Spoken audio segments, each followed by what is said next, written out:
de la pena como modalidad elegida y la escala penal aplicable. Este va a ser el primer eje y lo voy a desarrollar primero porque entiendo que si este punto llega a ser acogido favorablemente, el segundo punto deviene abstracto. El segundo eje está relacionado con la arbitrariedad de la determinación específica de la pena. El primer eje que le mencioné tiene afectaciones como por ejemplo el principio de legalidad, máxima taxatividad, interpretación analógica en perjuicio del imputado, interpretación contraria al principio pro homine, la violación a la división de poderes, la violación a la doctrina legal de la Corte, fallo Miranda del 2019, e incluso ausencia de aplicación de la jurisprudencia aplicable de este tribunal de impugnación.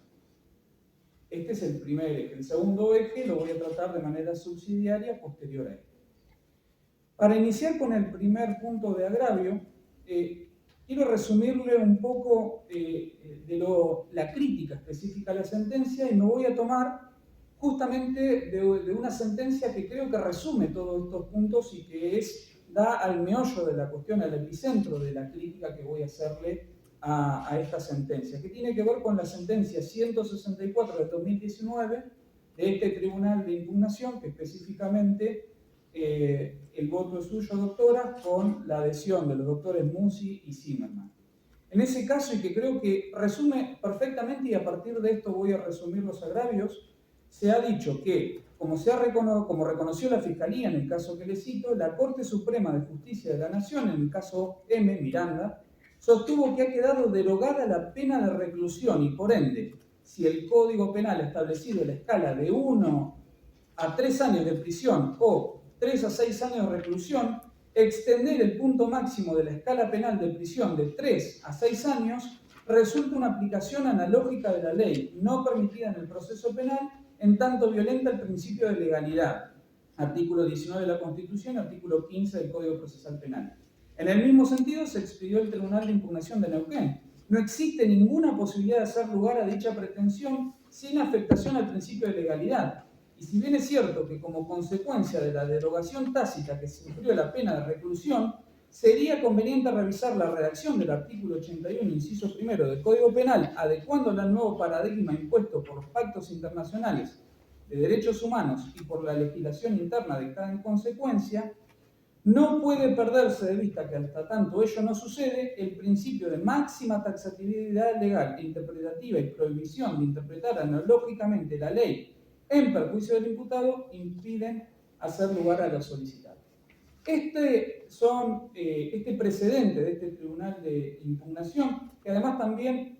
siguió con otra integración en la sentencia 55 del 22 de marzo del 2023, Musi Zimmerman Cardela, siempre ha sostenido una escala penal para el caso de homicidio de estado de emoción violenta de 1 a 3 años. Y acá empiezo a desarrollarle, en base a este resumen que claramente establece concretamente cuáles son los agravios, cada uno de estos puntos. Primero la voy a poner en contexto para que sepa cómo fue que llegamos a esta instancia donde, claramente, como hay un tribunal unipersonal, usted ya conoce que esto llegamos en función de un juicio abreviado. Pero previo a ello,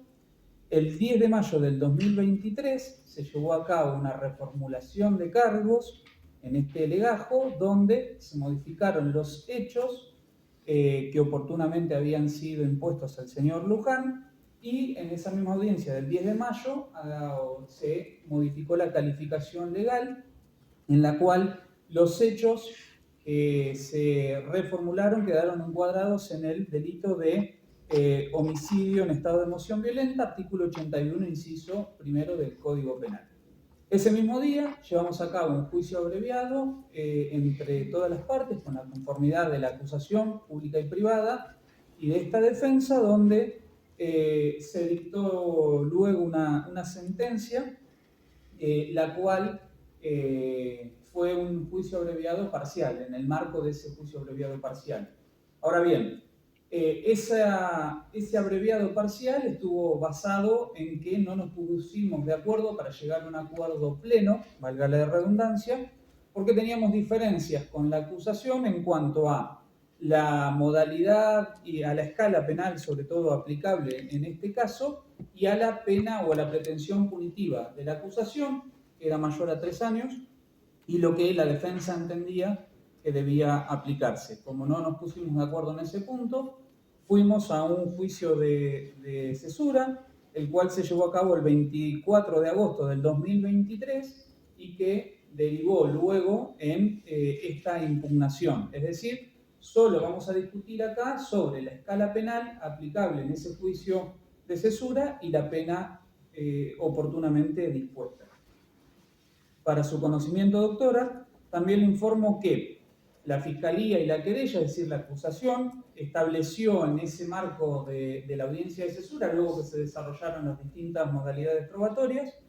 establecieron una pretensión punitiva que iba de 1 mes a 6 años de prisión. Específicamente la Fiscalía requirió 5 años de prisión, la querella 5 años y 6 meses de prisión. Y la condena del tribunal, la defensa había solicitado una pena de prisión de 1 año y 9 meses y pautas de conducta, porque el señor Luján es primario, no tiene antecedentes penales, es decir, solicitábamos una pena de ejecución condicional, y el tribunal condenó al señor Luján a la pena de 4 años y 6 meses de reclusión. Esa fue la determinación específica y la especie de pena que determinó para el caso específico. Así que sobre este punto es que se va a basar esta impugnación. Le consulto, doctora, previamente si algo sobre admisibilidad referimos, oportunamente fue declarado admisible. A ver, discúlpeme, doctor, entonces, ¿la acusación tiene alguna objeción respecto de la admisibilidad formal del recurso? No, señora jueza. Bien, entonces continúe. Bien, gracias. Bien, entonces ingresando directamente en los agravios, la sentencia que voy a criticar es una sentencia arbitraria. ¿Por qué? Porque primero llega a un razonamiento erróneo, arbitrario, en relación a la vigencia de la pena de reclusión en nuestro sistema jurídico. Pero además de llegar a una errónea conclusión sobre este punto, basado en un análisis totalmente arbitrario del fallo Miranda de la Corte Suprema, lo que hace es afectar principios constitucionales como el principio de legalidad, de culpabilidad, de división de poderes, porque no solo habla de la vigencia de la pena de reclusión, sino que incluso modifica la escala penal estableciendo que en este caso era aplicable una escala penal de 1 mes a 6 años como límite mínimo y máximo de escala penal. Pero además de eso, que lo hace de manera arbitraria, incluso a la hora de ponderar las pruebas producidas y los aspectos negativos y positivos para determinar judicialmente la pena, también incurre en una arbitrariedad, omitiendo los precedentes tanto, o la doctrina legal, mejor dicho, del Superior Tribunal de Justicia Brione, como por ejemplo, como además los precedentes Cayueque y otros que le voy a ir citando de este tribunal de impugnación. Indudablemente es toda la sentencia arbitraria, tiene deficiencias de razonamiento, aplica mal doctrina legal de nuestra Corte, de nuestro Superior Tribunal de Justicia, afecta garantías constitucionales, es arbitrario en la ponderación de la prueba